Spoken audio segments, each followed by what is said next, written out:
Bienvenue dans Quatrième Vague, le podcast des thérapies de nouvelle génération qui vous permettent de vous libérer rapidement des poids du passé et de remettre de la joie au cœur de votre vie. Dans chaque épisode, vous découvrirez une ou plusieurs idées pertinentes pour embellir votre quotidien. Je m'appelle Jean-Michel Guret, je suis formateur et psychothérapeute, fondateur de l'IFPEC, un institut consacré aux thérapies de quatrième vague. Alors, autre question qui concerne l'obtention en fait, de la certification du praticien EFT. Et donc, une question récurrente, c'est à quoi puis-je prétendre avec la certification de praticien en EFT clinique quand je viens d'un tout autre domaine? Et aussi, deuxième question en lien avec celle-là, c'est puis-je m'installer? Donc, alors, la certification que nous délivrons à l'IFPEC de praticien en EFT clinique garantit que vous avez acquis un ensemble homogène et cohérent de compétences qui vous permettent de pratiquer l'EFT pour vous de manière autonome et en même temps d'accompagner des personnes. Tout au long de la formation, nous évaluons la mise en œuvre de l'EFT, comment est-ce que vous pratiquez sur vous-même et comment est-ce que vous pratiquez avec les autres personnes durant les exercices, et puis si vous avez intégré, compris et que vous savez appliquer les protocoles tels que nous vous les avons enseignés. Nous validons également que vous maîtrisez la manière de déterminer sur quel événement choisir, quel événement travailler, qui est à l'origine en fait d'un comportement dysfonctionnel dont la personne veut se débarrasser, et que évidemment vous savez traiter cet événement, bien évidemment dans le respect de la personne que vous accompagnez, c'est-à-dire sans lui faire prendre de risques, en toute bienveillance et en toute sécurité. Vous apprendrez également, et nous sommes très attentifs à ça, que vous savez contenir et calmer l'activation émotionnelle d'une personne, voilà, et vraiment conduire une séance normalement, en toute sécurité, particulièrement pour le traitement des angoisses et des phobies, par exemple. En revanche, dans la formation initiale de EFT, vous n'apprenez pas à reconnaître, à identifier une maladie mentale. C'est en fait un domaine de compétences que nous n'abordons pas dans l'EFT. Il s'agit de psychopathologie ou de psychopharmacologie ou d'entretien en psychiatrie. Nous l'enseignons par ailleurs au sein de l'IFPEC, mais dans le cadre du psychopraticien, pas dans le cadre du praticien en EFT, qui est vraiment centré sur la pratique de cette méthode. Et vous n'apprenez pas non plus à monter une activité de thérapeute, à choisir votre statut, à vous déclarer, à faire une étude de marché, un business plan, à construire votre site internet. Ça, c'est encore un autre domaine de compétences qui, lui aussi, fait partie de notre formation de psychopraticien, mais pas de la formation de praticien en EFT clinique. Alors, pour répondre de façon très concrète à votre demande, si vous êtes coach en préparation mentale, par exemple, et que vous vous formez à l'EFT, vous pourrez, bien sûr, sans problème, l'inclure dans votre pratique dès la fin du module 1, sans même attendre la certification. C'est vraiment un outil très concret, très pratique. Vous exercez un métier, vous apprenez une compétence, eh bien, vous exercez toujours le même métier, dans le même cadre, et vous rajoutez un nouvel outil dans votre boîte. C'est pareil, par exemple, pour les psychologues, pour les infirmières, pour toutes les personnes que nous formons dans les institutions et dans les universités. En revanche, si vous êtes, par exemple, comptable ou peu importe votre métier, et que vous voulez vous reconvertir, on a beaucoup de personnes comme ça, pour venir en aide à des personnes. Alors, par exemple, récemment, j'ai eu le cas d'une personne qui me disait « Mais moi, ce qui vraiment me motive, c'est de travailler avec des migrants ou avec des SDF. Est-ce que je peux, si je fais votre niveau 1, m'installer et travailler avec ces personnes ?» Clairement, la réponse est non. Ça serait vraiment un mensonge que de vous dire « Bien sûr, vous pouvez y aller », ça serait pas du tout responsable.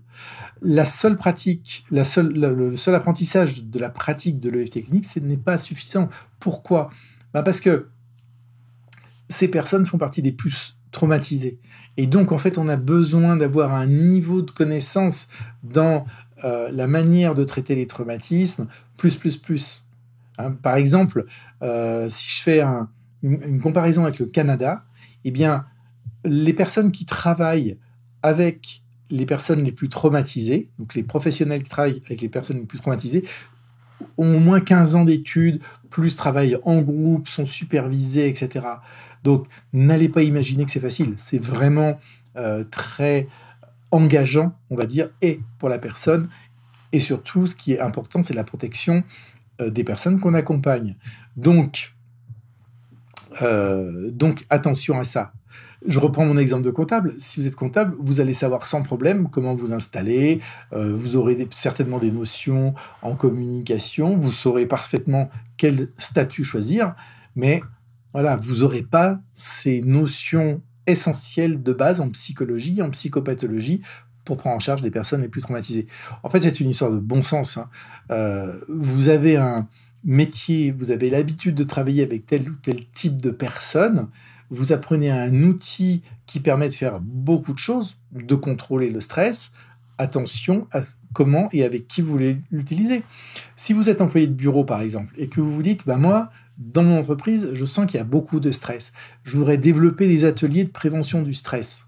Eh bien, vous avez l'accord de votre direction.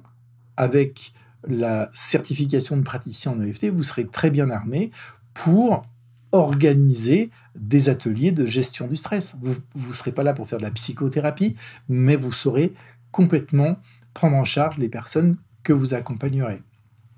Voilà. Pour faire simple, en fait, plus vous vous approchez des troubles mentaux, et plus vous avez besoin d'avoir un niveau de formation poussé. Par exemple, j'interviens en faculté au Master 2 de psychotraumatisme à Metz. Donc, je me retrouve avec des personnes qui sont en dernière année de formation pour devenir psychologue, clinicien ou clinicienne. Eh bien, vu le niveau de connaissance qu'elles ont, c'est évident qu'avec 2-3 jours de formation à l'EFT, plus le passage sur la plateforme, elles sont complètement opérationnelles pour travailler avec des personnes avec lesquelles elles pourraient travailler en utilisant d'autres outils, parce qu'elles connaissent déjà le problème. Voilà, c'est exactement ça qu'il faut bien avoir en tête. Si vous êtes à TSEM, si vous êtes dans l'enseignement, par exemple, dans l'école avec des enfants, eh bien, si vous utilisez l'outil EFT dans une perspective de détente, ça sera très, très simple. OK, il n'y a pas de risque à prendre. Donc, je voudrais dire aussi qu'il y a souvent un quiproquo qui est entretenu par des slogans qui nous viennent des USA, et notamment à propos de l'EFT, il y a un fameux slogan qui dit « Try it on everything », c'est-à-dire « essayez-le sur tout ». Et donc, on a beaucoup de débutants qui l'interprètent de la façon suivante. Eh bien, l'EFT, c'est magique. Vous pouvez faire n'importe quoi avec n'importe qui. Et ça, j'insiste là-dessus, c'est vraiment dangereux. En fait, la situation aux États-Unis n'est pas du tout la même qu'en France. Depuis les années 40, les psychothérapies font vraiment partie de la culture américaine. Ce sont d'ailleurs principalement les TCC, les thérapies cognitivo-comportementales, qui sont le plus pratiquées et d'ailleurs qui sont les seuls reconnus comme valides. Il n'existe pas de statut de psychothérapeute aux USA. Pour pouvoir pratiquer des traitements individuels en institution comme en privé, il faut obtenir une autorisation officielle de l'État, ce qui n'est pas le cas en France, dans l'État dans lequel le thérapeute est installé. On leur demande un niveau de doctorat et la preuve d'une pratique clinique supervisée par un professionnel déjà reconnu par l'administration américaine pendant au moins 2 ans. C'est indispensable pour obtenir, attendez, l'autorisation de passer un examen qui s'appelle le licensing et qui fait en fait le tour des données scientifiques les plus récentes en termes de psychiatrie, de psychologie, de neurologie. Et la réussite à cet examen, après avoir fait tout ça et avoir eu votre doctorat, eh bien, vous donne l'autorisation de recevoir des patients. Et vous avez l'obligation de réévaluer régulièrement les connaissances pour prolonger cette autorisation. C'est-à-dire que vous devez prouver que vous suivez un certain nombre de formations, des crédits d'enseignement par an, les fameuses CE, et d'ailleurs, qui sont délivrés par l'Association de psychologie énergétique qui s'est battue pour avoir le droit, parce que c'est une véritable reconnaissance. Et donc, un psychologue qui vient se former à l'EFT aux États-Unis va avoir un tampon avec un certain nombre de crédits d'enseignement. Vous voyez, ça n'a rien à voir avec ce qui se passe en France. C'est beaucoup plus rigoureux. Autre exemple, au Canada, je vous en parlais tout à l'heure. Le titre de psychothérapeute et l'exercice de la psychothérapie sont réservés. Ça veut dire que toute personne qui n'est ni médecin ni psychologue et qui veut pratiquer la psychothérapie et porter le titre de psychothérapeute doit détenir un permis de psychothérapeute qui est délivré par l'Ordre des psychologues du Québec. Le règlement sur le permis de psychothérapeute prévoit d'ailleurs 4 critères. D'abord, être membre d'un ordre professionnel référencé. Il y en a 4. Il doit détenir une maîtrise dans le domaine de la santé mentale et des relations humaines. Troisièmement, il doit avoir suivi 765 heures de formation théorique en psychothérapie de niveau universitaire et avoir suivi 600 heures de stage en psychothérapie. Donc vous voyez qu'en France, on en est loin. Le titre de psychothérapeute seul est protégé par la loi afin de faciliter l'orientation des patients. Il est attribué par les agences régionales de santé, les ARS, dont on connaît bien maintenant, aux professionnels dont la formation est conforme à la réglementation. Donc en fait, tous les psychothérapeutes formés depuis 2011 justifient d'un diplôme universitaire d'un niveau supérieur ou égal à bac plus 5 en médecine, en psycho, en psychanalyse, et ont effectué des stages de longue durée, plusieurs mois, en institution psychiatrique. Certains professionnels qui étaient installés avant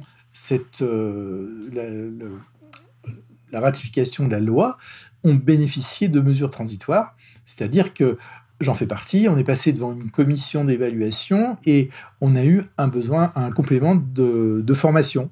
Donc moi, j'ai dû effectuer 450 heures de psychopatho au sein de l'Association française des thérapies cognitivo-comportementales, plus 760 heures de stage en institution psychiatrique. Mais bien que le titre de psychothérapeute soit aujourd'hui protégé, la pratique des psychothérapies n'est pas réservée aux seuls psychothérapeutes. Contrairement au cadre de l'exercice de la médecine, par exemple, il n'existe pas de délit d'exercice illégal de la psychothérapie qui porterait sur la qualification des actes, mais uniquement un délit d'usage illégal du titre réservé de psychothérapeute.